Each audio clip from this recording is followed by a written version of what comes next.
पंजाबी ज़बान तो पंजाबी कल्चर के बारे जानने वास्ते असी अक्सर ऐसे लोगों इत्थे बुलाने जिन्हों ने पंजाबी ज़बान की बड़ी सेवा की है। उन्होंने कोलों जानने की कोशिश करने कि पंजाब की सी, पंजाबी ज़बान की है। तो अज की नशिस्त असी करांगे डॉक्टर मंजूर एजाज दे नाल। डॉक्टर मंजूर एजाज हुण ते मुकीम ने अमरीका दे विच, पर अपनी हयाती का एक वड्डा हिस्सा पंजाब दे विच कढ़िया। वाहवा काम किया पंजाबियां आस्ते, किताबां भी लिखियां, तहरीकां भी चलाइयां। आओ उन्हां दे कोल चलीए, जाके पुछीए कि वो सानू पंजाब दे बारे ते पंजाबी ज़बान दे बारे की दसदे ने, वो पंजाबी ज़बान दा फ्यूचर किवें वेखदे ने। वो साडे कोल इत्थे ते नहीं आ सके, लेकिन उन्हां दे घर जाके उन्हां नाल गलबात करने पुछने कि वो सानू साडी माँ बोली दे बारे की कुछ दसदे ने।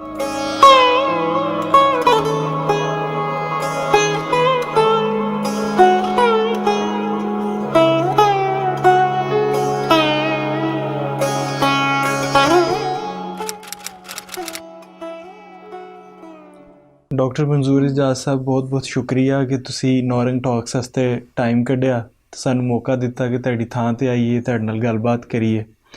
तुसी सारी जिंदगी पंजाबी ज़ुबान दी बड़ी सेवा कीती है, और ना सिर्फ पंजाबी ज़ुबान दी बल्कि नाल ही नाल पंजाबी दी जिहड़ी तारीख है, पंजाबियां दी तारीख है, पंजाबीयत की है, उहदे उत्ते भी काम कीता है। ते तुहाडे नाल गुफ्तगू दा आगाज़ मैं इसे सवाल तो करना चाहना कि जिहड़े अज दे दौर दे विच पंजाबी दा क्वेश्चन है, पंजाबी ज़ुबान दा, अगली जिहड़ी साडी पीढ़ी है उन्नू किंज टैकल करना चाहिए इस पंजाबी दे क्वेश्चन दे नाल, ते इनू तुसी किंज देखदे हो? ਜਿਹੜਾ मैं देख रहा ना इत्थे, वो मैं ये देख रहा कि ਜਿਹੜੇ ਸਾਡੇ अगली पीढ़ी के लोग ने, जिवें तुसी सारे हो, ये नौजवान ने जी कैमरिਆਂ ते जी, तुसी गुफ्तगू ਜਿਹੜੀ है वो सारी उर्दू च कर रहे हो। सही जी। ते जे तुसी मतलब ਜਿਹੜੇ कि प्रमोटर हो जी, जे तुसी आप भी पंजाबी नहीं बोल सकते, सही, ते फिर पंजाबी का तो मुस्तकबिल कोई नहीं हैगा। बिल्कुल सही। ते मतलब ये है कि जबान ते तां ही जिंदा रहिंदी है, दो तीन वजह गल्लां तो रहिंदी है जिंदा। जी, एक तो ये है कि किसी भी जबान दे विच मुस्तकिल कंटीन्यूअस बेसिस ते नवा नॉलेज, नवा इलम क्रिएट होंदा रहे, सही, ताकि लोकी जिहड़े ने उन्हां नूं लोड़ पवे, लोकां दी लोड़ पूरी होए उस जबान नूं पढ़न दी। अंग्रेजी क्यों सारी दुनिया ते है पॉपुलर, क्यों सारी दुनिया उन्होंने मानती है? इस वजह तो कि इंडस्ट्रियल रेवोल्यूशन तो बाद मोस्टली जिहड़ा इल्म है वो अंग्रेजी विच क्रिएट होया है। सही। सो कोई भी जबान इस गल दे उत्ते नहीं जिंदा रह सकती कि वो सिर्फ 4 नज़मां ते 4 गज़लां लिख के तो जबान अगे चल जाएगी। नहीं, सही। जिहड़ियां जबानां जिंदा ने, जिहड़ियां इस वेले सर्वाइव कर रही ने दुनिया च, अलावा यूरोपीयन जबानां दे, उन्हां विच देखो तुसीं चीनी है, उहदे विच जापानी है, उहदे च कोरियन है, उहदे विच वियतनामी है। ये सारियां जबानां जिहड़ियां ने ये जिंदा जबानां ने। क्यों? क्योंकि इन्हां सारियां मुल्कां ने अपनियां जबानां विच नवा इल्म क्रिएट कीता है। सही। उन्होंने अंग्रेजी नहीं पढ़ी। सही। उन्होंने अंग्रेजी दी जो कुछ अंग्रेजी च लिखिया सी, उन्होंने उन्होंने चीनी दे विच, कोरिया दे विच, जापानी दे विच ढाल के उन्होंने पढ़िया। अच्छा, हुण मसला यह है कि साडे हाँ इत्थे एक तो पहले जदों अपना ब्रिटिश राज सी तो अंग्रेजी वैसे भी जिहड़ी है वो मीडियम जिहड़ी सी दफ्तरी जबान सीगी। ते लेकिन ये है कि उस तो बाद हुण जिहड़ी कुछ हो रहा है इस वेले तो अंग्रेज नहीं है। सही है। इस वेले तो कोई तुहानूं जबरदस्ती जोर नहीं ना कर रहा। ते सानूं इस सवाल का जवाब देना पेगा कि फिर लोकी जिहड़े ने वो पंजाबी नूं छड्ड के ते कोई होर जबान क्यों बोलते हैं? You will have to look at that. हुण इहदे च भी गल कीती जांदी है ना कि भावें अंग्रेज़ इत्थों चला गया है पर अंग्रेज़ी नहीं गई। तो अजकल खासकर जिहड़ा मतलब मीडिया का दौर है, इलैक्ट्रॉनिक मीडिया है, मूवीज़ के जरिए हले तक असी कॉलोनाइज्ड ही हाँ, तो उहदे चों बाहर ही नहीं आ सके असी। हुण ये तुसीं मनदे हो कि यह गल इंज ही है? नहीं है जी। ਉਹਦੀ वजह ये है कि मिसाल के तौर के उत्ते 60s ਦੇ ਵਿੱਚ ਜਿਹੜੀ पंजाबी फिल्म इंडस्ट्री सी, जी, वो बहुत भरवीं फिल्म इंडस्ट्री सी। ਪੰਜਾਬੀ ਦੇ ਵਿੱਚ ਬਾਕੀ ਉਰਦੂ ਨਾਲੋਂ ਵੀ ਜ਼ਿਆਦਾ ਫਿਲਮਾਂ ਬਣਦੀਆਂ ਸਨ। ਸਹੀ। ਪੰਜਾਬੀ ਦੇ ਐਕਟਰ ਜਿਹੜੇ ਸਨ ਆਪਣਾ ਉਹ ਜ਼ਿਆਦਾ ਮਹਿੰਗੇ ਸਨ ਉਰਦੂ ਨਾਲੋਂ। ਸਹੀ। ਅੱਛਾ, ਹੁਣ ਤੁਹਾਨੂੰ ਇਹ ਦੱਸੋ ਕਿ ਉਹ ਜਿਹੜੀ ਪੰਜਾਬੀ ਫਿਲਮ ਸੀ ਉਹਦੀ ਬੁਨਿਆਦ, ਉਹਦੀ ਕਾਮਯਾਬੀ ਦੀ ਬੁਨਿਆਦ ਇਹ ਸੀ ਕਿ ਉਹ ਪ੍ਰਾਈਵੇਟ ਸੈਕਟਰ ਦੇ ਵਿੱਚ ਸੀ। ਸਹੀ। ਠੀਕ ਹੈ, ਬੰਦੇ ਨੇ ਆਪਣੇ ਪੈਸੇ ਲਾਏ ਨੇ, ਫਿਲਮ ਹਿੱਟ ਹੋ ਗਈ ਤੇ ਪੈਸੇ ਬਣ ਗਏ, ਨਹੀਂ ਹੋਈ ਤੇ ਨਹੀਂ ਹੋਏ, ਤੇ ਲੋਕੀ ਲਾਈ ਜਾ ਰਹੇ ਸਨ ਪੈਸੇ। ਸਹੀ। ਇਹਦਾ ਮਤਲਬ ਹੈ ਕਿ ਜਿਹੜੀ ਉਹ ਜਿਹੜੀ ਅਸੀਂ ਸਾਰੇ ਕਹਿੰਦੇ ਆ ਨਾ, ਇਹ ਜਿਹੜੇ ਅਸੀਂ ਕਹਿੰਦੇ ਆ ਕਿ ਜੀ ਅਸੀਂ ਅੰਗਰੇਜ਼ੀ ਤੋਂ ਬਾਹਰ ਨਹੀਂ ਨਿਕਲੇ, ਇਹ ਅਸਲ ਵਿੱਚ ਸਾਡੀ ਆਪਣੀ ਖੁਦ ਪੈਦਾ ਕਰਦਾ ਗੁਲਾਮੀਅਤ ਹੈ। ਔਰ ਇਹਦੇ ਵਿੱਚ ਪੜ੍ਹੇ ਲਿਖੇ ਤਬਕੇ ਦਾ, ਕਾਲਜਾਂ ਯੂਨੀਵਰਸਿਟੀਆਂ ਦੇ ਜਿਹੜੇ ਗ੍ਰੈਜੂਏਟ ਨੇ ਉਹਨਾਂ ਦਾ ਬਹੁਤ ਹੱਥ ਹੈ ਇਹਦੇ ਵਿੱਚ, ਕਿਉਂਕਿ ਉਹ ਕਹਿੰਦੇ ਵੀ ਰਹਿੰਦੇ ਨੇ ਲੇਕਿਨ ਉਹਨਾਂ ਦਾ ਇੰਟਰਸਟ ਵੀ ਇਹ ਹੈ ਕਿ ਐਕਸਕਲੂਸਿਵ ਰਵੇ ਨਾਲੇ ਸਾਡੇ ਤੱਕ। ਬਿਲਕੁਲ ਸਹੀ। ਉਹ ਲੋਕਾਂ ਦੀ ਜ਼ੁਬਾਨ ਦੇ ਵਿੱਚ ਨਾ ਆਵੇ। ਤੇ ਮਤਲਬ ਇਹ ਹੈਗਾ ਕਿ ਲੇਕਿਨ ਇਹ ਵੀ ਮੈਂ ਕਹਾਂਗਾ ਕਿ ਜਿਹੜੀ ਪਹਿਲੀ ਮੈਂ ਗੱਲ ਕੀਤੀ ਸੀ ਕਿ ਜ਼ੁਬਾਨ ਦੇ ਵਿੱਚ ਨਵਾਂ ਨਾਲੇਜ ਵੀ ਕ੍ਰੀਏਟ ਹੋਣਾ ਜ਼ਰੂਰੀ ਹੈ। ਕਿਉਂ? ਉਹਦੀ ਵਜ੍ਹਾ ਮੈਂ ਤਾਂ ਉਹਦੀ ਇੱਕ ਮਿਸਾਲ ਦਿੰਦਾ, ਸਿੰਧ ਹੈ, ਸਿੰਧ ਵਿੱਚ ਸਿੰਧੀ ਜ਼ੁਬਾਨ ਹੈ। ਸਹੀ। ਮੀਡੀਅਮ ਆਫ ਐਜੂਕੇਸ਼ਨ ਵੀ ਸਿੰਧੀ ਹੈ, ਸਾਰਾ ਕੁਝ ਸਿੰਧੀ ਹੈ, ਲੇਕਿਨ ਉਸ ਜ਼ੁਬਾਨ ਦੇ ਵਿੱਚ ਨਵਾਂ ਇਲਮ ਕਨਵਰਟ ਨਹੀਂ ਹੋਇਆ, ਕ੍ਰੀਏਟ ਨਹੀਂ ਹੋਇਆ। ਲਿਹਾਜ਼ਾ ਜੇ ਜ਼ੁਬਾਨ ਦਾ ਕੋਈ ਫਾਇਦਾ ਹੋ ਸਕਦਾ ਸੀ ਤਾਂ ਉਹ ਨਹੀਂ ਹੋਇਆ। ਸਹੀ। ਤੇ ਇਹ ਸਾਰੀਆਂ ਗੱਲਾਂ ਨੇ, ਮੇਰਾ ਖਿਆਲ ਹੈ ਕਿ ਇਹ ਜਿਹੜੀ ਸਾਡੀ ਪੰਜਾਬੀਆਂ ਦੀ ਖਾਸ ਤੌਰ ਤੇ ਮੈਂ ਦੇਖ ਰਿਹਾ ਕਿ ਜਿਹੜੀ ਸਾਡੀ ਇੱਕ ਜਿਹੜੀ ਪੁਰਾਣੀ ਆਦਤ ਹੈ ਕਿ ਅਸੀਂ ਆਪਣੇ ਆਪ ਨੂੰ ਡਿਸਟਿੰਗੁਇਸ਼ ਕਰਨ ਲਈ ਆਮ ਲੋਕਾਂ ਤੋਂ ਅਸੀਂ ਉਰਦੂ ਬੋਲਦੇ ਹਾਂ, ਉਹ ਹੁਣ ਦੇਖੀ ਆਮ ਲੋਕ ਵੀ ਉਰਦੂ ਬੋਲਣੀ ਸ਼ੁਰੂ ਹੋ ਗਏ ਨੇ। ਬਿਲਕੁਲ ਜੀ। ਤੇ ਹੈ ਨਾ, ਤੇ ਮਤਲਬ ਇਹ ਹੈ ਕਿ ਇਹ ਜਿਹੜਾ ਟ੍ਰੈਂਡ ਹੈ ਇਹ ਤੁਸੀਂ ਤਾਂ ਹੀ ਰਿਵਰਸ ਕਰ ਸਕਦੇ ਹੋ ਜੇ ਤੁਸੀਂ ਇਹਦੇ 'ਚ ਨਵਾਂ ਨਾਲੇਜ ਕ੍ਰੀਏਟ ਕਰੋ, ਨਵੇਂ ਮਨਸੂਬੇ ਬਣਾਓ। ਹੁਣ ਤੁਸੀਂ ਮਿਸਾਲ ਦੇ ਤੌਰ ਤੇ ਹੁਣ ਤੁਸੀਂ ਜਿਹੜੀ ਪੰਜਾਬੀ ਲਿਖਾਰੀ ਜੋ ਲਿਖ ਰਹੇ ਨੇ ਪਿਛਲੇ 25-30 ਸਾਲਾਂ ਤੋਂ, 40-50 ਸਾਲਾਂ ਤੋਂ, ਜਿਹੜੇ ਮਾਡਰਨ ਲਿਖਾਰੀ ਵੀ ਲਿਖ ਰਹੇ, ਉਹ ਕਲਾਸੀਕਲ ਲਿਟਰੇਚਰ ਤੋਂ ਇਲਾਵਾ ਕੁਝ ਨਹੀਂ ਲਿਖ ਰਹੇ। ਮਤਲਬ ਕਲਾਸੀਕਲ ਲਿਟਰੇਚਰ ਦੇ ਉੱਤੇ ਵੀ ਬਹੁਤ ਪ੍ਰੀਲਿਮਿਨਰੀ ਗੱਲਾਂ ਲਿਖ ਰਹੇ ਨੇ। ਠੀਕ ਹੈ, ਬਿਲਕੁਲ ਸਹੀ। ਉਹਨਾਂ ਨੇ ਮਤਲਬ ਕੋਈ ਤਾਰੀਖ ਤੇ ਨਹੀਂ ਲਿਖਿਆ, ਉਹਨਾਂ ਨੇ ਕੋਈ ਸਮਾਜੀਆਤ ਤੇ ਨਹੀਂ ਲਿਖਿਆ, ਉਹਨਾਂ ਨੇ ਇਹ ਜਿਹੜੇ ਸੌਖੇ ਸਬਜੈਕਟਸ ਨੇ ਉਹਨਾਂ ਦੇ ਪੰਜਾਬੀ 'ਚ ਨਹੀਂ ਲਿਖਿਆ। ਤੇ ਫਿਰ ਲੋਕੀ ਕਿਉਂ ਪੰਜਾਬੀ ਪੜ੍ਹਨ? ਬਿਲਕੁਲ ਸਹੀ। ਜੇ ਉਹਨਾਂ ਨੇ ਸਿਰਫ ਬੁੱਲੇ ਸ਼ਾਹ ਨੂੰ ਪੜ੍ਹਨਾ ਹੈ ਜਾਂ ਬੁੱਲੇ ਸ਼ਾਹ ਨੂੰ ਸਿਰਫ ਪੜ੍ਹਨਾ ਹੈ ਤਾਂ ਉਹ ਨਸਰੁਲ ਫਜ਼ਲ ਨੂੰ ਕਿਉਂ ਨਾ ਸੁਣ ਲੈਣ? ਬਿਲਕੁਲ ਸਹੀ। ਇਹੀ ਨਾ, ਇਹ ਇਲਜ਼ਾਮ ਵੀ ਬੜਾ ਧਰਿਆ ਜਾਂਦਾ ਨਾ ਇਸ ਜ਼ੁਬਾਨ ਦੇ ਉੱਤੇ ਕਿ ਕੋਈ ਪੋਲੀਟੀਕਲ ਫਿਲਾਸਫੀ ਇਸ ਜ਼ੁਬਾਨ ਦੇ ਜ਼ਰੀਏ ਸਾਡੇ ਤੱਕ ਨਹੀਂ ਪਹੁੰਚੀ, ਤੇ ਜਿਸ ਜ਼ੁਬਾਨ ਦੇ ਨਾਲ ਪੋਲੀਟੀਕਲ ਫਿਲਾਸਫੀ ਜੁੜੀ ਹੈ ਉਹ ਫਿਰ ਜ਼ਿਆਦਾ ਸਰਵਾਈਵ ਕਰ ਜਾਂਦੀ ਹੈ। ਵੈਸੇ ਤੁਸੀਂ ਇਸ ਗੱਲ ਨਾਲ ਸਹਿਮਤ ਹੋ ਕਿ ਇਹ ਕੋਈ ਪੋਲੀਟੀਕਲ ਫਿਲਾਸਫੀ ਪੰਜਾਬੀਆਂ ਦੇ ਕੋਲ ਮੌਜੂਦ ਹੀ ਨਹੀਂ, ਪੰਜਾਬੀ ਜ਼ੁਬਾਨ 'ਚ ਕਿਤੇ ਪਿੱਛੇ ਮੌਜੂਦ ਨਹੀਂ ਸੀ? ਹੈ ਨਹੀਂ, ਮਤਲਬ ਇਹ ਹੈ ਕਿ ਜਿਹੜੀ ਪੋਲੀਟੀਕਲ ਜਿਹੜੀ ਪਾਵਰ ਹੈ ਜਾਂ ਪੋਲੀਟੀਕਲ ਜਿਹੜੀ ਆਈਡੀਓਲੋਜੀ ਹੈਗੀ ਹੈ ਉਹ ਕਿਸੇ ਜ਼ੁਬਾਨ 'ਚ ਹੋਣ ਦਾ ਕੀ ਮਤਲਬ ਹੈ? ਪਹਿਲੇ ਇਹਨੂੰ ਅਸੀਂ ਦੇਖ ਲਈਏ। ਹਾਂਜੀ ਜੀ। ਪਹਿਲੇ ਜਦੋਂ ਮੁਗਲਾਂ ਦੀ ਹਕੂਮਤ ਤੱਕ, ਅੰਗਰੇਜ਼ ਦੇ ਆਉਣ ਤੱਕ ਪੰਜਾਬ ਵਿੱਚ ਔਰ ਬਾਕੀ ਹਿੰਦੁਸਤਾਨ ਦੇ ਵੀ ਅਕਸਰ ਜਿਹੜੇ ਮੁਗਲ ਰੂਲਡ ਇਲਾਕੇ ਸਨ ਉਹਨਾਂ ਵਿੱਚ ਸਰਕਾਰੀ ਜ਼ੁਬਾਨ ਪਰਸ਼ੀਅਨ ਸੀ। ਸਹੀ। ਪਰਸ਼ੀਅਨ ਦੇ ਵਿੱਚ ਹੀ ਆਈਡੀਓਲੋਜੀ ਲਿਖੀ ਜਾਂਦੀ ਸੀ। ਬਿਲਕੁਲ। ਪਰਸ਼ੀਅਨ ਤੋਂ ਇਲਾਵਾ ਲਿਖੇ ਜਾਣ ਦਾ ਕੋਈ ਸਬਬ ਨਹੀਂ ਸੀਗਾ। ਬਿਲਕੁਲ। ਠੀਕ ਹੈ। ਅੱਛਾ, ਲੇਕਿਨ ਉਸੇ ਜ਼ਮਾਨੇ ਦੇ ਵਿੱਚ ਹੀ ਤੁਹਾਡਾ ਜਿਹੜਾ ਕਲਾਸੀਕਲ ਲਿਟਰੇਚਰ ਹੈ ਪੰਜਾਬੀ ਦਾ ਉਹ ਵੀ ਉਸੇ ਦੌਰ 'ਚ ਹੀ ਪੈਦਾ ਹੁੰਦਾ ਹੈ। ਬਿਲਕੁਲ ਸਹੀ। ਇਹਦਾ ਮਤਲਬ ਹੈ ਕਿ ਜਿਹੜਾ ਸਰਵਾਈਵ ਕੀਤਾ ਹੈ, ਦੇਖੋ ਨਾ ਸਰਵਾਈਵ ਕਿੰਨੇ ਕੀਤਾ ਹੈ ਇਹਨਾਂ ਸਾਲਾਂ 'ਚ। ਹਾਂਜੀ। ਕਿ ਅੱਜ ਜਦੋਂ ਅਸੀਂ ਪਿੱਛੇ ਮੁੜ ਤੁਹਾਨੂੰ ਕਿਸੇ ਫਾਰਸੀ ਸ਼ਾਇਰ ਦਾ ਨਾਂ ਯਾਦ ਹੈ ਜਿਹੜਾ ਪੰਜਾਬੀ ਸੀ? ਬਿਲਕੁਲ ਸਹੀ ਨਹੀਂ। ਲੇਕਿਨ ਇਹ ਹੈ ਕਿ ਇਹਦਾ ਮਤਲਬ ਇਹ ਹੈ ਕਿ ਜਿਹੜੇ ਉਸ ਵੇਲੇ ਲੱਗ ਰਿਹਾ ਸੀ ਕਿ ਇਸ ਵੇਲੇ ਸਭ ਤੋਂ ਉੱਤੇ ਸਿਰਫ ਫਾਰਸੀ ਹੈ ਔਰ ਫਾਰਸੀ ਦੇ ਰਾਹੀਂ ਸਰਵਾਈਵ ਕੀਤਾ ਜਾ ਸਕਦਾ ਹੈ, ਇਹ ਗਲਤ ਸੀ।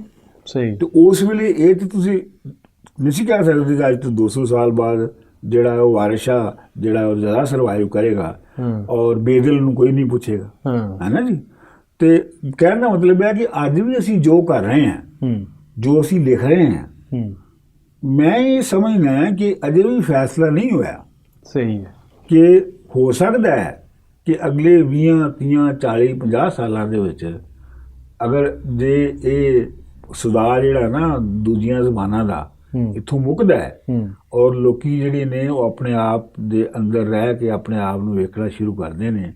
ਤੇ ਸ਼ਾਇਦ ਅਸੀਂ ਸਾਡੇ ਘਰੇ ਲੋਕ ਜਿਹੜੇ ਅੱਜ ਝੱਲੇਪਣ ਦੇ ਚ ਲਿਖੀ ਜਾ ਰਹੇ ਹਨ ਤੇ ਉਹ ਹੋ ਸਕਦਾ ਜ਼ਿਆਦਾ ਰਿਲੇਵੈਂਟ ਹੋਵੇ। ਸਹੀ ਬਾਤ। ਇਸ ਲਈ ਮੈਨੂੰ ਕੋਈ ਮਤਲਬ ਪਰੇਸ਼ਾਨੀ ਨਹੀਂ ਕੋਈ ਐਸੀ ਮਾਯੂਸੀ ਦੀ ਗੱਲ ਨਹੀਂ ਹੈ। ਯਾਨੀ ਜਦੋਂ ਅਸੀਂ ਪੰਜਾਬੀ ਜ਼ੁਬਾਨ ਦੀ ਗੱਲ ਕਰਨੇ ਆ ਤੇ ਐਡੀ ਮਾਯੂਸ ਹੋਣ ਵਾਲੀ ਉਹਦੇ ਚ ਕੋਈ ਗੱਲ ਨਹੀਂ ਹੈ। ਕਿਉਂਕਿ ਮਜ਼ਦੂਰ ਕਿਸਾਨ ਪਾਰਟੀ ਜਿਹੜੀ ਸੀ ਉਹਨੇ ਸਾਰਾ ਪੋਲੀਟੀਕਲ ਲਿਟਰੇਚਰ ਲੈਫਟ ਦਾ ਜਿਹੜਾ ਸੀ ਉਹ ਪੰਜਾਬੀ ਚ ਲਿਖਣਾ ਸ਼ੁਰੂ ਕਰ ਦਿੱਤਾ ਸੀ। ਬਿਲਕੁਲ ਉਹਨਾਂ ਦੀਆਂ ਮੀਟਿੰਗਾਂ ਦੀਆਂ ਕਾਰਵਾਈਆਂ ਹੀ ਪੰਜਾਬੀ ਚ ਹੁੰਦੀਆਂ ਸਨ। ਬਿਲਕੁਲ। ਇਹਦਾ ਮਤਲਬ ਇਹ ਹੈਗਾ ਕਿ ਜ਼ੁਬਾਨ ਦੇ ਅੰਦਰ ਕੋਈ ਐਸੀ ਕਮੀ ਨਹੀਂ ਹੈਗੀ। ਸਹੀ ਹੈ।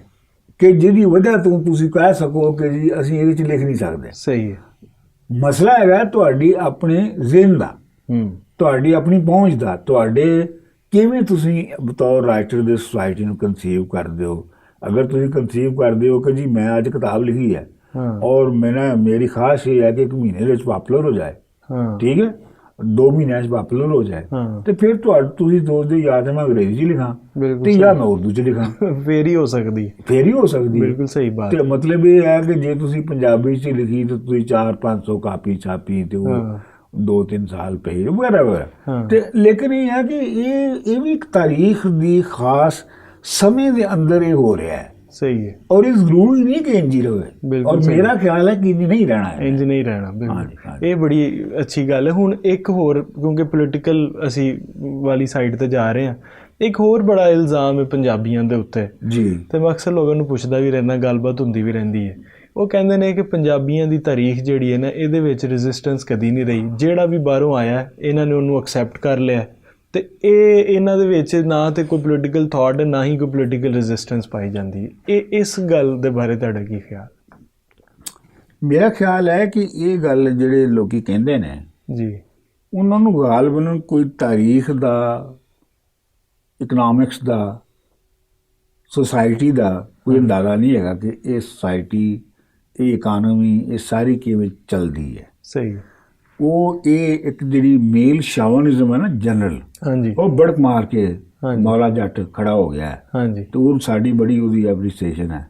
ਠੀਕ ਹੈ ਨਾ। ਜਾਂ ਕੋਈ ਵੀ ਬੜਕ ਮਾਰ ਜਿਹੜਾ ਹੁੰਦਾ ਹੈ ਉਹ ਸਾਨੂੰ ਜਿਹੜਾ ਰਾਂਝਾ ਹੈ ਉਹ ਤੇ ਲੱਗਦਾ ਲੋਕਾਂ ਨੂੰ ਪੈਸਿਵ ਕਰੈਕਟਰ, ਤੇ ਜਿਹੜਾ ਮਿਰਜ਼ਾ ਹੈ ਉਹ ਲੱਗਦਾ ਕਿ ਘੋੜੀ 'ਤੇ ਚੜਿਆ ਜਵਾਨ ਜਾ ਰਿਹਾ ਹੈ ਤੇ ਉਹਨੂੰ ਉਹਦੀ ਉਸ ਤਰ੍ਹਾਂ ਐਪਰੀਸੀਏਸ਼ਨ ਹੁੰਦੀ ਹੈ।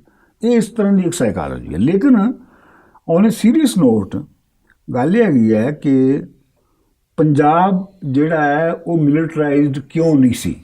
ਸਹੀ।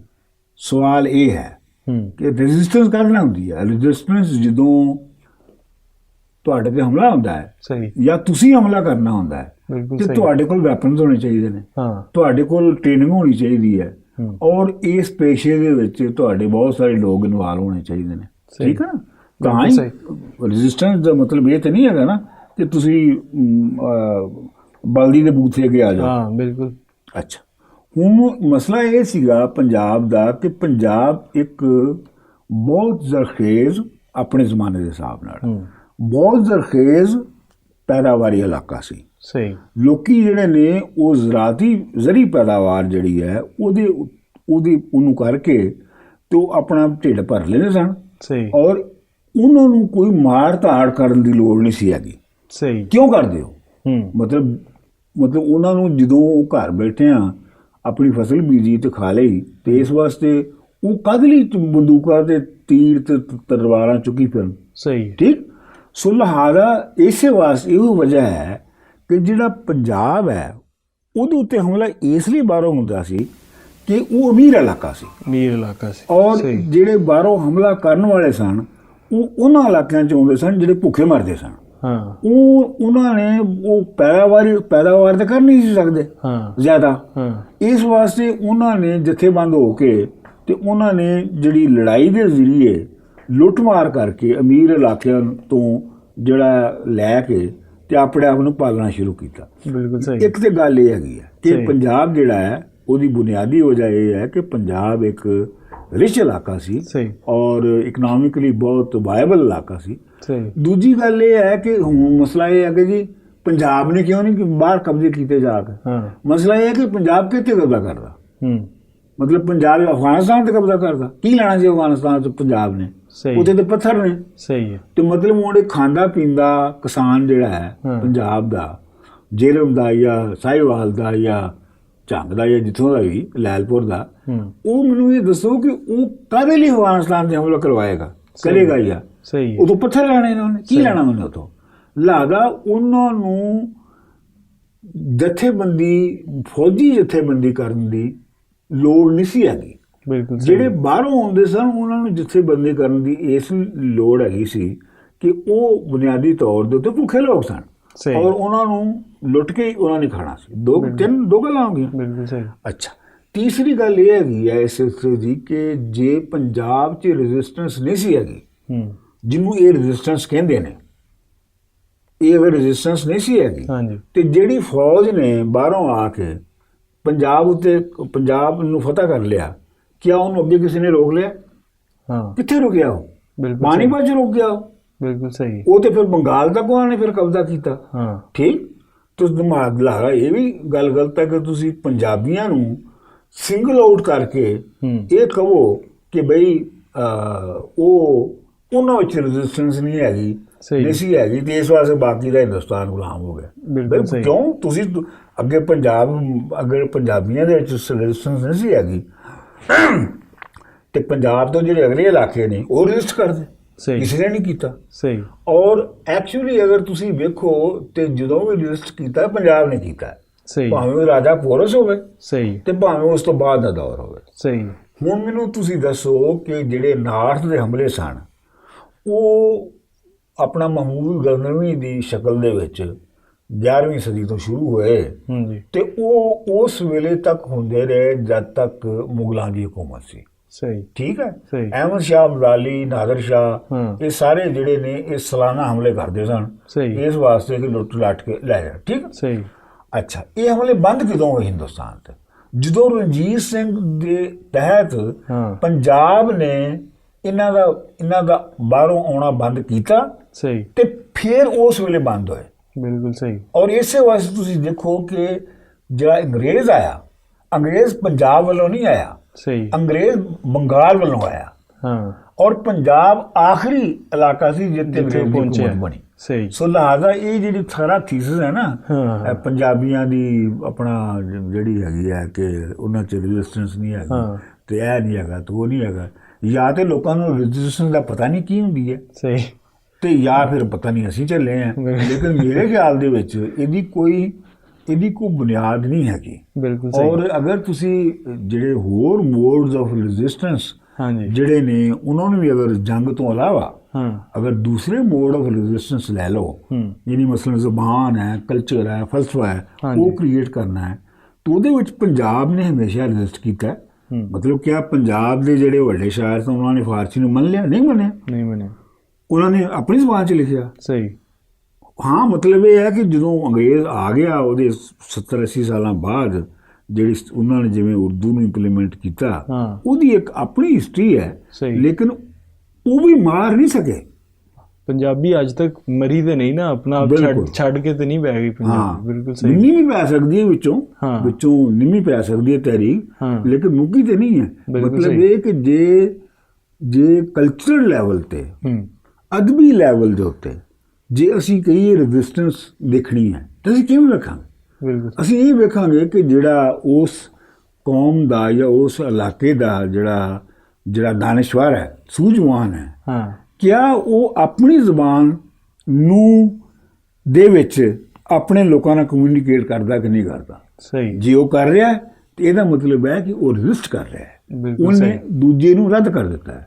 ਵਾਰਿਸ ਸ਼ਾਹ ਨੇ, ਬੁੱਲੇ ਸ਼ਾਹ ਨੇ ਫਾਰਸੀ ਨੂੰ ਰੱਦ ਕਰ ਦਿੱਤਾ ਹੈ। ਬਿਲਕੁਲ ਸਹੀ। ਉਹਨਾਂ ਦੇ ਮੁਕਾਬਲੇ 'ਚ ਆਪਣੀ ਜ਼ਬਾਨ ਨੂੰ ਉਭਾਰ ਕੇ ਤੇ ਇਹ ਰੈਜ਼ਿਸਟ ਕੀਤਾ ਹੈ। ਇਹ ਹੈ ਰੈਜ਼ਿਸਟੈਂਸ ਦਾ ਮਤਲਬ। ਬਿਲਕੁਲ ਸਹੀ। ਬਾਕੀ ਮਤਲਬ ਇਹ ਹੈ ਕਿ ਜੇ ਆਪਣਾ ਉਹ ਗੁੰਡਾਸ਼ਾਹੀ ਨੂੰ ਲੋਕੀ ਰੈਜ਼ਿਸਟੈਂਸ ਸਮਝਦੇ ਨੇ, ਹਮਲਾ ਯਾਨੀ ਜੰਗਾਂ ਨੂੰ ਸਮਝਦੇ ਨੇ, ਤੇ ਫਿਰ ਤੇ ਹੋਰ ਗੱਲ ਫਿਰ ਤੇ। ਅੱਛਾ, ਇਹ ਜਿਹੜਾ ਤੁਸੀਂ ਪਹਿਲਾ ਆਰਗੂਮੈਂਟ ਦਿੱਤਾ ਨਾ ਉਹ ਬੜਾ ਇੰਟਰਸਟਿੰਗ ਹੈ, ਜਿਹਦੇ ਤੁਸੀਂ ਦੱਸਿਆ ਕਿ ਪੰਜਾਬ ਦੇ ਕੋਲ ਤੇ ਰਿਸੋਰਸਿਸ ਹੀ ਬਹੁਤ ਜ਼ਿਆਦਾ ਸਨ। ਬਿਲਕੁਲ। ਲੇਕਿਨ ਹੁਣ ਇਹਦੇ 'ਚ ਇੱਕ ਸਵਾਲ ਇਹ ਵੀ ਪੈਦਾ ਹੁੰਦਾ ਨਾ ਕਿ ਪਹਿਲਾਂ ਜਦੋਂ ਤੱਕ ਤੇ ਐਗਰੀਕਲਚਰ ਸੀ ਤੇ ਪੰਜਾਬ ਦੇ ਕੋਲ ਰਿਸੋਰਸਿਸ ਸਨ। ਲੇਕਿਨ ਜਦੋਂ ਇੰਡਸਟਰੀਅਲ ਰੈਵੋਲੂਸ਼ਨ ਆਉਂਦੀ ਹੈ ਔਰ ਫਿਰ ਉਸ ਤੋਂ ਬਾਅਦ ਮਿਨਰਲਸ ਦੇ ਰਿਸੋਰਸਿਸ ਵੀ ਡਿਸਕਵਰ ਹੁੰਦੇ ਨੇ ਤੇ ਉਹ ਬਾਕੀ ਸੂਬਿਆਂ 'ਚ ਵੀ ਪੈਦਾ ਹੁੰਦੇ ਨੇ। ਫਿਰ ਇਹ ਇਲਜ਼ਾਮ ਧਰਿਆ ਜਾਂਦਾ ਪੰਜਾਬ ਦੇ ਉੱਤੇ ਕਿ ਪੰਜਾਬ ਨੇ ਫਿਰ ਬਾਕੀਆਂ ਦੇ ਰਿਸੋਰਸਿਸ ਇਸਤੇਮਾਲ ਕੀਤੇ ਨੇ, ਉਹਨਾਂ ਨੂੰ ਫਾਇਦਾ ਨਹੀਂ ਚੁੱਕਣ ਦਿੱਤਾ, ਤੇ ਆਪ ਕਿਉਂਕਿ ਵੱਡਾ ਸੂਬਾ ਸੀ ਤੇ ਉਹਨੇ ਜ਼ਿਆਦਾ ਫਾਇਦਾ ਚੁੱਕਿਆ ਉਹਨਾਂ ਰਿਸੋਰਸਿਸ ਦਾ ਵੀ। ਠੀਕ, ਪਹਿਲੀ ਗੱਲ ਤਾਂ ਇਹ ਹੈ ਕਿ ਅਜੇ ਤੱਕ ਪੰਜਾਬ ਇੰਡਸਟਰੀਲਾਈਜ਼ ਨਹੀਂ ਹੋਇਆ, ਅਜੇ ਤੱਕ ਪਾਕਿਸਤਾਨ ਇੰਡਸਟਰੀਲਾਈਜ਼ ਨਹੀਂ ਹੋਇਆ। ਸਹੀ ਹੈ। ਇਹ 1970 ਦੀ ਦਹਾਈ ਤੱਕ ਤੇ ਕੰਪਲੀਟਲੀ ਐਗਰੀਰੀਅਨ ਸੁਸਾਇਟੀ ਸੀ। ਸਹੀ ਹੈ। 95% ਦਾ ਜਿਹੜਾ ਗੁਜ਼ਾਰਾ ਸੀ ਉਹ ਬਾਈ ਬੀਜੀ ਤੇ ਹੁੰਦਾ ਸੀ, ਸਹੀ, ਜ਼ਰਾਅਤ ਤੇ ਹੁੰਦਾ ਸੀ। ਇਹਦਾ ਮਤਲਬ ਹੈ ਕਿ 70 ਦੀ ਦਹਾਈ ਤੱਕ ਜਿਹੜੀ ਦੂਜੀ ਪੈਦਾਵਾਰੀ ਜਿਹੜੇ ਸ਼ੋਬੇ ਨੇ ਉਹ ਅਜੇ ਉਹਨਾਂ ਦਾ ਕੋਈ ਖਾਸ ਹਿੱਸਾ ਨਹੀਂ ਸੀ ਹੈਗਾ ਪੈਦਾਵਾਰ 'ਚ। ਸਹੀ ਹੈ। ਅੱਛਾ, ਫਿਰ ਇਹ ਹੈ ਕਿ ਜਦੋਂ ਉਸ ਤੋਂ ਬਾਅਦ ਜਦੋਂ ਆਪਣਾ ਮੈਕਨਾਈਜੇਸ਼ਨ ਹੋ ਗਈ, ਮਸ਼ੀਨਾਂ ਆ ਗਈਆਂ, ਸਾਰਾ ਕੁਝ, ਹੁਣ ਤੁਸੀਂ ਕਹਿ ਸਕਦੇ ਹੋ ਕਿ ਇਸ ਦੌਰ ਦੇ ਵਿੱਚ ਪੰਜਾਬ ਨੇ ਕੀ ਦੂਜਿਆਂ ਸੂਬਿਆਂ ਨਾਲ ਕੀ ਕੀਤਾ। ਠੀਕ, ਹੁਣ ਇਹਦੇ 'ਚ ਇੱਕ ਗੱਲ ਮੈਂ ਮੰਨਾਂਗਾ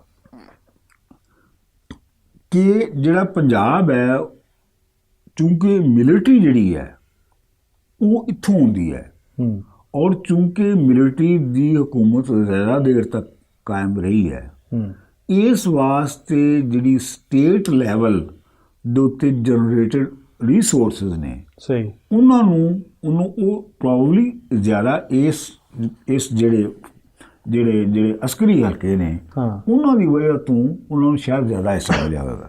ਸਹੀ, ਲੇਕਿਨ ਹੁਣ ਅਸੀਂ ਦੂਸਰੇ ਪਾਸੇ ਆ ਜਾਈਏ। ਹੁਣ ਜੇ ਤੁਸੀਂ ਰਿਸੋਰਸ ਦੀ ਗੱਲ ਕੀਤੀ ਹੈ, ਮਿਨਰਲਸ ਦੀ ਗੱਲ ਕੀਤੀ ਹੈ, ਅਸੀਂ ਤੇਲ ਦੀ ਗੱਲ ਕਰ ਰਹੀ ਹੈ, ਗੈਸ ਦੀ ਗੱਲ ਕਰ ਰਹੀ ਹੈ, ਤੇ ਉਹਦੀ ਬੁਨਿਆਦੀ ਵਜ੍ਹਾ ਇਹ ਹੈ ਕਿ ਪੰਜਾਬ ਉਹਦੀ ਕੀਮਤ ਪੇ ਕਰਦਾ ਹੈ। ਆਮ ਪੰਜਾਬੀ ਜਿਹੜਾ ਹੈ ਉਹਨੂੰ ਗੈਸ ਮੁਫਤ ਮਿਲ ਰਹੀ ਹੈ।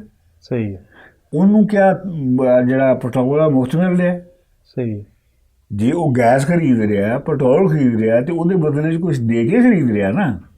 ਅੱਛਾ, ਇੱਕ ਹੋਰ ਮੈਂ ਤੁਹਾਨੂੰ ਇਹ 'ਚ ਦਿਲਚਸਪ ਗੱਲ ਦੱਸਣਾ ਕਿ ਜੇ ਮੈਂ 1 ਮਿੰਟ ਲਈ ਤੁਸੀਂ ਮੰਨ ਲਓ ਕਿ ਪੰਜਾਬ ਇੱਕ ਅਲੱਗਾ ਮੁਲਕ ਹੈ ਤੇ ਬਾਕੀ ਸੂਬੇ ਅਲੱਗਾ ਮੁਲਕ ਨੇ, ਔਰ ਪੰਜਾਬ ਉਹਨਾਂ ਮੁਲਕਾਂ ਤੋਂ ਇੰਪੋਰਟ ਕਰ ਰਿਹਾ। ਸਹੀ ਹੈ।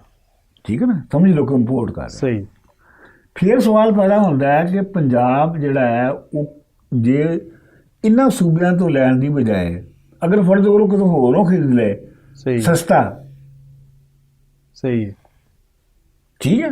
ਸਿਧਾਂਤਾ ਤੁਸੀਂ ਮੈਨੂੰ ਇਹ ਦੱਸੋ ਕਿ ਕੋਈ ਵੀ ਮੈਨੂੰ ਇਹ ਦੱਸੇ ਫੈਕਚੁਅਲ ਬੇਸਿਸ ਦੇ ਉੱਤੇ ਕਿ ਜਿਹੜੀ ਗੈਸ ਹੈ, ਜਿਹੜੀ ਇਲੈਕਟ੍ਰਿਸਿਟੀ ਹੈ, ਜਿਹੜਾ ਤੇਲ ਹੈ, ਔਰ ਇਹ ਜਿਹੜੀਆਂ ਮਾਦਨਿਆਤ ਨੇ, ਇਹ ਜਿਸ ਭਾਅ ਦੇ ਉੱਤੇ ਪੰਜਾਬੀਆਂ ਨੂੰ ਮੁਯੱਸਰ ਆਉਂਦੀਆਂ ਨੇ, ਉਹ ਭਾਅ ਕਿਆ ਇੰਟਰਨੈਸ਼ਨਲ ਲੈਵਲ ਤੋਂ ਬਹੁਤ ਘੱਟ ਹੈ। ਸਹੀ, ਜੇ ਤੋਂ ਇੰਟਰਨੈਸ਼ਨਲ ਤੋਂ ਬਹੁਤ ਘੱਟ ਹੈ ਤੇ ਇਹਦਾ ਮਤਲਬ ਲੁੱਟਮਾਰ ਹੋ ਰਹੀ ਹੈ, ਪੰਜਾਬ ਲੁੱਟ ਰਿਹਾ। ਸਹੀ, ਤੇ ਜੇ ਉਹ ਬਾਕੀ ਜਿਹੜੀਆਂ ਮਾਰਕੀਟਸ ਨੇ, ਇੰਟਰਨੈਸ਼ਨਲ ਮਾਰਕੀਟਸ, ਉਹਨਾਂ ਤੋਂ ਵੱਧ ਕੀਮਤ ਜਿਹੜਾ ਪੰਜਾਬੀ ਪੇ ਕਰ ਰਿਹਾ ਹੈ। ਸਹੀ, ਤੇ ਫਿਰ ਇਹਦਾ ਮਤਲਬ ਇਹ ਹੈ ਕਿ ਪੰਜਾਬ ਲੁੱਟਮਾਰ ਨਹੀਂ ਕਰ ਰਿਹਾ, ਬਲਕਿ ਪੰਜਾਬ ਦੀ ਲੁੱਟਮਾਰ ਹੋ ਰਹੀ ਹੈ। ਕਿਉਂਕਿ ਉਹਦਾ ਜਿਹੜਾ ਕੰਜ਼ਿਊਮਰ ਹੈ ਉਹਦੇ ਕੋਲੋਂ ਇੰਟਰਨੈਸ਼ਨਲ ਮਾਰਕੀਟ ਦੀ ਜਿਹੜੀ ਪ੍ਰਾਈਸ ਹੈ ਉਹ ਤੋਂ ਵੱਧ ਲਿੱਤੀ ਜਾ ਰਹੀ ਹੈ। ਸਹੀ, ਹਕੀਕਤ ਇਹੋ ਹੀ ਹੈ ਕਿ ਪੰਜਾਬ ਦੇ ਵਿੱਚ ਜਿਹੜੀਆਂ ਪੰਜਾਬ ਵਿੱਚ ਬਾਹਰੋਂ ਚੀਜ਼ਾਂ ਬਣ ਕੇ ਆਉਂਦੀਆਂ ਨੇ, ਉਹ ਇੰਟਰਨੈਸ਼ਨਲ ਮਾਰਕੀਟ ਦੀ ਨਿਸਬਤ ਬਹੁਤ ਮਹਿੰਗੀਆਂ ਨੇ। ਸਹੀ, ਉਹ ਸਸਤੀਆਂ ਨਹੀਂ ਹੈਗੀਆਂ। ਹੁਣ ਉਹਦੀ ਵਜ੍ਹਾ ਮੈਂ ਇਹ ਨਹੀਂ ਕਹਿੰਦਾ ਕਿ ਦੂਸਰੇ ਸੂਬੇ ਨੇ। ਸਹੀ, ਜਾਂ ਦੂਸਰੇ ਸੂਬਿਆਂ ਦੇ ਅਵਾਮ ਜਿਹੜੇ ਨੇ ਉਹਨਾਂ ਨੇ ਕੋਈ ਸਾਜ਼ਿਸ਼ ਕੀਤੀ ਹੈ ਪੰਜਾਬ। ਅਸਲ ਗੱਲ ਤਾਂ ਇਹ ਹੈਗੀ ਹੈ ਕਿ ਜਿਹੜੀ ਹੁਕਮਰਾਨ ਤਬਕਾ ਹੈ, ਜਿਹੜੀ ਸਟੇਟ ਹੈ, ਸੂਬਿਆਂ ਦੇ ਵਿੱਚ ਹੋਵੇ ਜਾਂ ਲੋਕਲ ਲੈਵਲ ਦੇ ਉੱਤੇ ਹੋਵੇ ਜਾਂ ਫੈਡਰਲ ਲੈਵਲ ਦੇ ਉੱਤੇ ਹੋਵੇ, ਉਹਨੇ ਉਹਨਾਂ ਸਾਰੀਆਂ ਚੀਜ਼ਾਂ ਦੇ ਉੱਤੇ ਇੰਨੇ ਟੈਕਸ ਲਾਏ ਨੇ। ਸਹੀ ਹੈ। ਕਿ ਜਿਹੜਾ ਆਮ ਕੰਜ਼ਿਊਮਰ ਹੈ ਤੁਹਾਡਾ ਪੰਜਾਬੀ, ਉਹਨੂੰ ਕੋਈ ਫਾਇਦਾ ਨਹੀਂ ਹੈ ਕਿ ਉਹ ਬਲੋਚਿਸਤਾਨ ਤੋਂ ਲਵੇ ਕਿ ਜਾਂ ਉਹ ਆਪਣਾ ਕਤਰ ਤੋਂ ਲੈ ਲਵੇ। ਸਹੀ, ਜੇ ਉਹਨੂੰ ਫਰਜ਼ ਕਰੋ ਕਤਰ ਤੋਂ ਸਸਤੀ ਮਿਲਦੀ ਹੈ ਗੈਸ ਬਲੋਚਿਸਤਾਨ ਦੀ ਨਿਸਬਤ, ਮਾਈਨਸ ਟੈਕਸ। ਟੈਕਸ ਤੇ ਜਿਹੜਾ ਉਹ ਤੇ ਆਪਣਾ ਇਹਨਾਂ ਦੀ ਮਰਜ਼ੀ ਹੈ ਨਾ ਕਿ ਲਾਉਣ ਜਾਂ ਨਾ ਲਾਉਣ। ਠੀਕ ਹੈ ਨਾ। ਸਹੀ, ਤੇ ਮਤਲਬ ਇਹ ਹੈ ਕਿ ਅਗਰ ਗੌਰ ਫਰਮਾਓ ਤੁਸੀਂ ਕਿ ਪੰਜਾਬ ਦੇ ਵਿੱਚ ਜਿਸ ਕੀਮਤ ਦੇ ਉੱਤੇ ਪੈਟਰੋਲ ਮਿਲ ਰਿਹਾ ਹੈ ਇਸ ਵੇਲੇ, ਹਾਂ ਪੰਜਾਬ ਦੁਨੀਆ ਦੇ ਗਰੀਬ-ਤਰੀਨ ਮੁਲਕਾਂ 'ਚ ਹੈ। ਸਹੀ ਪੰਜਾਬ ਦੇ ਵਿੱਚ ਜਿਸ ਕੀਮਤ ਦੇ ਉੱਤੇ ਪੈਟਰੋਲ ਮਿਲ ਰਿਹਾ ਉਹ ਅਮਰੀਕਾ ਨਾਲੋਂ ਵੀ ਮਹਿੰਗਾ ਹੈ। ਸਹੀ ਅਮਰੀਕਾ ਦੇ ਇਹ ਇੱਥੇ ਜਿਹੜਾ ਪੈਟਰੋਲ ਹੈ ਉਹ ਡਾਲਰਾਂ 'ਚ ਵੀ ਮਹਿੰਗਾ ਹੈ ਸਹੀ ਅਮਰੀਕਾ ਨਾਲੋਂ। ਹੂੰ ਤੇ ਇਹਦਾ ਮਤਲਬ ਹੈ ਕਿ ਇੱਕ ਅਮੀਰ-ਤਰੀਨ ਮੁਲਕ ਦੇ ਵਿੱਚ ਜਿੱਥੇ ਕਿ ਮੁਨਾਫਾ ਜ਼ਿਆਦਾ ਹੋ ਰਿਹਾ ਹੈ, ਜੇ ਉੱਥੇ ਘੱਟ ਕੀਮਤ ਤੇ ਤੇਲ ਵੇਚ ਰਿਹਾ ਤਾਂ ਇੱਥੇ ਕੋਈ ਵੱਧ ਕੀਮਤ ਤੇ ਮਿਲ ਰਿਹਾ। ਸਹੀ ਹੈ ਇਹਦਾ ਮਤਲਬ ਪੰਜਾਬ ਜਿਹੜਾ ਕਿ ਉਹਨੂੰ ਕੀ ਫਾਇਦਾ ਹੋਇਆ ਫਿਰ ਉਹ ਤੋਂ। ਸਹੀ ਹੈ ਬਿਲਕੁਲ ਸਹੀ ਹੈ। ਹੁਣ ਇਹਦੇ 'ਚ ਹੁਣ ਅਗਲੀ ਗੱਲ ਹੈ ਵੇ ਕਿ ਜੇ ਅਸੀਂ ਪੰਜਾਬ ਦੇ ਅੰਦਰ ਆ ਜਾਈਏ, ਬਾਕੀ ਸੂਬਿਆਂ ਨੂੰ ਛੱਡ ਦੇਈਏ, ਪੰਜਾਬ ਦੇ ਅੰਦਰ ਵੀ ਤੁਸੀਂ ਦੇਖੋ ਕਿ ਜਿਹੜੇ ਸਰਾਈਕੀ ਬੈਲਟ ਹੈ ਸਾਰੀ, ਉਹਦੇ ਅੰਦਰ ਵੀ ਬੜੀ ਹੁਣ ਪਾਈ ਜਾਂਦੀ ਹੈ ਕਿ ਅਸੀਂ ਲਹਿਦਾ ਹੋਣਾ ਜਾਂ ਵੱਖਰਾ ਹੋਣਾ।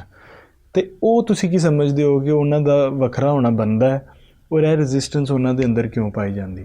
ਪਹਿਲੀ ਗੱਲ ਤਾਂ ਇਹ ਹੈ ਕਿ ਮੈਨੂੰ ਇਹ ਸ਼ੱਕ ਹੈ, ਫਸਟ ਆਫ ਆਲ ਮੈਨੂੰ ਇਹ ਸ਼ੱਕ ਹੈ ਕਿ ਸਰਾਈਕੀ ਜਿਹੜੀ ਹੈ, ਸਰਾਈਕੀ ਬੈਲਟ ਜਿਹਨੂੰ ਤੁਸੀਂ ਕਹਿੰਦੇ ਹੋ, ਹਾਂਜੀ, ਉਹਦੇ ਵਿੱਚ ਇਹ ਕੋਈ ਅਵਾਮੀ ਤਹਿਰੀਕ ਹੈ। ਸਹੀ ਹੈ। ਪਹਿਲੇ ਤਾਂ ਮੈਨੂੰ ਇਹ ਸ਼ੱਕ ਹੈ। ਸਹੀ ਹੈ। ਕਿਉਂਕਿ ਉਹਦਾ ਅਜੇ ਤੱਕ ਕੋਈ ਅਵਾਮੀ ਇੰਡੀਕੇਟਰ ਨਹੀਂ ਆਇਆ। ਸਹੀ। ਹਾਂ, ਮਿਡਲ ਕਲਾਸ ਦੇ ਦਾਨਿਸ਼ਵਰ ਜਿਹੜੇ ਨੇ, ਮੈਂ ਉਹਨਾਂ ਨੂੰ ਟੋਟਲੀ ਗਲਤ ਵੀ ਨਹੀਂ ਸਮਝਦਾ। ਮਿਡਲ ਕਲਾਸ ਦੇ ਦਾਨਿਸ਼ਵਰ ਜਿਹੜੇ ਨੇ ਉਹ ਆਪਣਾ ਜਿਹੜਾ ਹੈ ਉਹ ਨੈਸ਼ਨਲਿਜ਼ਮ ਦੇ ਤਹਿਤ ਕਰਦੇ ਨੇ।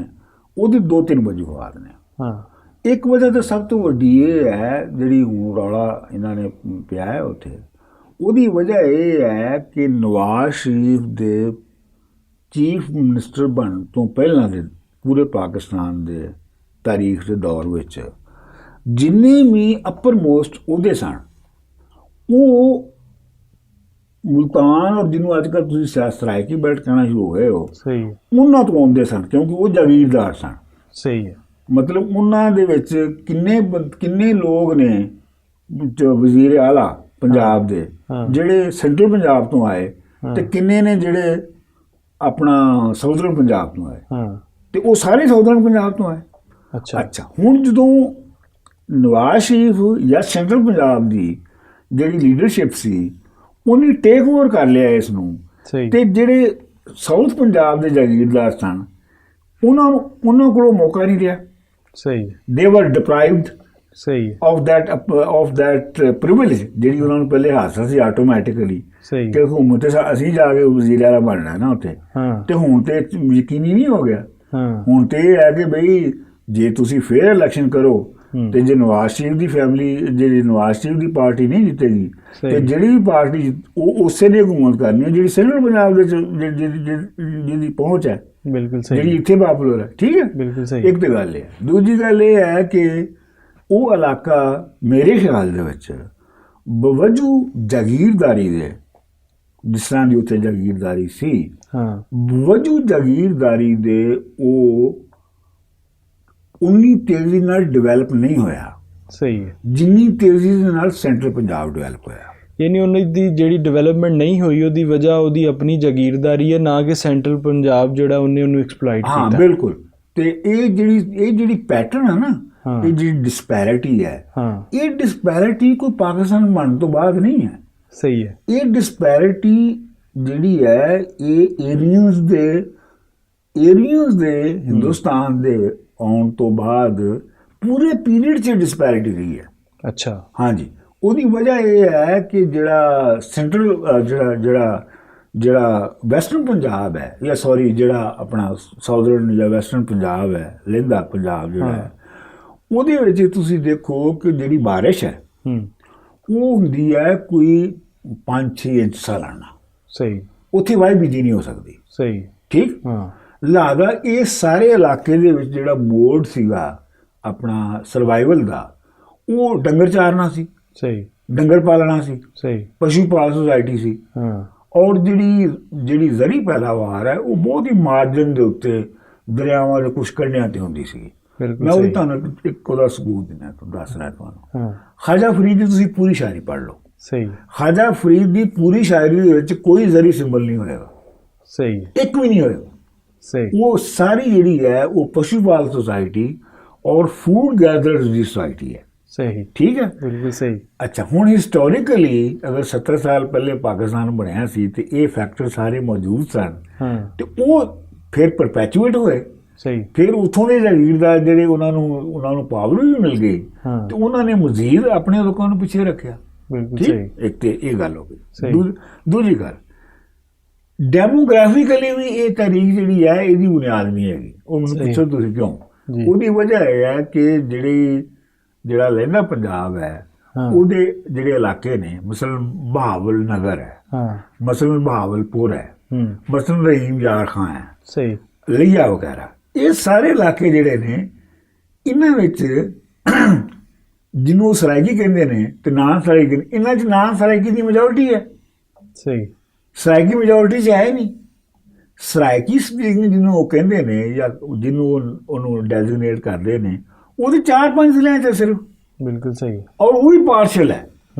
ਉਹ ਵੀ ਪਾਰਸ਼ਲ ਹੈ। ਤੇ ਇਸ ਵਾਸਤੇ ਇਹ ਜਿਹੜੀ ਸਾਰੀ ਜਿਹੜੀ ਤਹਿਰੀਕ ਔਰ ਜਿਹੜੀ ਸਾਰੀ ਗੱਲ ਹੋ ਰਹੀ ਹੈ, ਇਹਦੀ ਕੋਈ ਠੋਸ ਬੁਨਿਆਦ ਨਹੀਂ ਹੈ। ਸਹੀ। ਇਸੇ ਵਾਸਤੇ ਇਹ ਤਹਿਰੀਕ ਜਿਹੜੀ ਹੈ ਅਵਾਮ ਦੇ ਵਿੱਚ ਅੱਗੇ ਨਹੀਂ ਗਈ। ਲੋ ਜੀ, ਡਾਕਟਰ ਮਨਜ਼ੂਰ ਇਜਾਜ਼ ਸਾਹਿਬ, ਤੁਹਾਡੇ ਨਾਲ ਬਹਿ ਕੇ ਗੱਲਬਾਤ ਕਰਕੇ ਸਿੱਖਣ ਨੂੰ ਵੀ ਬਹੁਤ ਮਿਲਿਆ ਔਰ ਮੈਨੂੰ ਯਕੀਨ ਹੈ ਕਿ ਜਿੰਨੇ ਲੋਕ ਇਹ ਗੁਫ਼ਤਗੂ ਸੁਣਨਗੇ ਉਹਨਾਂ ਨੂੰ ਬਹੁਤ ਕੁਝ ਆਪਣੇ ਪੰਜਾਬ ਦੇ ਬਾਰੇ ਔਰ ਪੰਜਾਬ ਦੇ ਫਿਊਚਰ ਦੇ ਬਾਰੇ ਵੀ ਔਰ ਉਹਦੀ ਹਿਸਟਰੀ ਦੇ ਬਾਰੇ ਵੀ ਪਤਾ ਲੱਗੇਗਾ। ਤੁਹਾਡਾ ਬਹੁਤ ਸ਼ੁਕਰੀਆ ਕਿ ਤੁਸੀਂ ਸਾਡੇ ਵਾਸਤੇ ਟਾਈਮ ਕੱਢਿਆ। ਡਾਕਟਰ ਮਨਜ਼ੂਰ ਇਜਾਜ਼ ਹੋਣਾ ਨਾਲ ਬੜੀ ਚੰਗੀ ਗੱਲਬਾਤ ਰਹੀ। ਉਹਨਾਂ ਸਾਨੂੰ ਦੱਸਿਆ ਕਿ ਪੰਜਾਬੀ ਜ਼ਬਾਨ ਦੇ ਉੱਤੇ ਤੇ ਪੰਜਾਬੀਆਂ ਦੇ ਉੱਤੇ ਜਿਹੜੇ ਇਲਜ਼ਾਮ ਧਰੇ ਜਾਂਦੇ ਨੇ ਉਹਨਾਂ ਦੀ ਕੋਈ ਬੁਨਿਆਦ ਨਹੀਂ ਹੈਗੀ, ਬਲਕਿ ਪੰਜਾਬੀਆਂ ਨੂੰ ਕਦੀ ਲੋੜ ਹੀ ਨਹੀਂ ਸੀ ਕਿ ਉਹ ਬੰਦੂਕਾਂ ਰੱਖਦੇ ਤੇ ਦੂਸਰਿਆਂ ਦੇ ਉੱਤੇ ਜਾ ਕੇ ਹਮਲਾ ਕਰਦੇ, ਬਲਕਿ ਲੋਕਾਂ ਨੇ ਆ ਕੇ ਪੰਜਾਬ ਦੇ ਉੱਤੇ ਹਮਲਾ ਕੀਤਾ। ਤੇ ਪੰਜਾਬੀ ਜ਼ਬਾਨ ਨੂੰ ਵੀ ਬਿਹਤਰ ਬਣਾਉਣ ਵਾਸਤੇ ਉਹਨਾਂ ਨੇ ਸਾਰੀ ਜ਼ਿੰਮੇਵਾਰੀ ਨੌਜਵਾਨਾਂ ਦੇ ਮੋਢਿਆਂ 'ਤੇ ਧਰੀ ਹੈ, ਕਿਉਂਕਿ ਸਾਡੇ ਉੱਤੇ ਵੀ ਉਹਨਾਂ ਨੇ ਨੁਕਤਾ ਚੁੱਕਿਆ ਕਿ ਅਸੀਂ ਵੀ ਆਪਸ 'ਚ ਉਰਦੂ 'ਚ ਗੱਲਬਾਤ ਕਰ ਰਹੇ ਸਾਂ, ਜੋ ਕਿ ਮੈਂ ਸਮਝਦਾ ਵਾ ਕਿ ਗਲਤ ਤਾਂ ਹੈ, ਲੇਕਿਨ ਇੱਕ ਬਹੁਤ ਵੱਡੀ ਅੱਜ ਦੇ ਮੁਆਸ਼ਰੇ ਦੀ ਰਿਐਲਿਟੀ ਵੀ ਹੈ ਕਿ ਅਸੀਂ ਪੰਜਾਬ ਵਾਸਤੇ ਤੇ ਪੰਜਾਬੀ ਜ਼ੁਬਾਨ ਵਾਸਤੇ ਗੱਲਬਾਤ ਵੀ ਕਰਨਾ ਚਾਹੁੰਦੇ ਹਾਂ, ਪਰ ਉਰਦੂ 'ਚ ਕਰਨਾ ਚਾਹੁੰਦੇ ਹਾਂ। ਅਸੀਂ ਜ਼ਰੂਰ ਕੋਸ਼ਿਸ਼ ਕਰਾਂਗੇ ਕਿ ਮਜ਼ੀਦ ਵੀ ਪੰਜਾਬੀ ਦੇ ਸੇਵਾ ਕਰਨ ਵਾਲਿਆਂ ਦੇ ਨਾਲ ਬੈਠੀਏ ਤਾਂ ਕਿ ਪੰਜਾਬੀ ਦੇ ਬਾਰੇ ਜ਼ਿਆਦਾ ਤੋਂ ਜ਼ਿਆਦਾ ਜਾਣ ਸਕੀਏ ਤੇ ਉਹਨੂੰ ਫੈਲਾ ਸਕੀਏ। ਸਾਡੇ ਨਾਲ ਰਹਿਣ ਦਾ ਬਹੁਤ ਸ਼ੁਕਰੀਆ।